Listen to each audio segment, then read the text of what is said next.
যে ইশার সাথে 22 এবার নাচে বাদ আছে শেষ ঠিক আছে আমি লোক 35 আর ওনারে 10 বছর পরে ওনারে দুইবার মিশন গেছে আমাদের সেকেন্ড মিশন যাইতে গেছে আজম তারপর থেকে মতিয়ার সেকেন্ড মিশন গেছে আমি নো হ্যাঁ ওই যে মেডিকেলে বেশি দেরি হবে না তাহলে না কি কিন্তু গত ট্রামে যারা গেছে ওরা যে বলল আমি বলি মেডিকেল রেজিস্ট্রেশন বললো যে মিনিমাম 3 দিন লাগে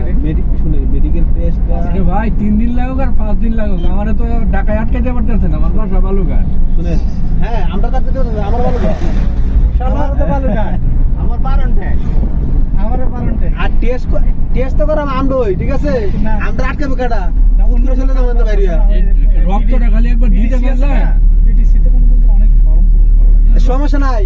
ফোন করে রাত্রেবেলা যাইতে শুনেন দেরি হইলো। ফোন করে বললে তুমি ফ্যামিলি চলে আসো ওই যে ইয়াতে ফিমেল সাইড চলে যাও আমি আসতেছি সবকিছু ব্যবস্থা আছে রক্তটা খালি দিতে পারলে পরে রিপোর্ট আপনি আমি আমার পিছনে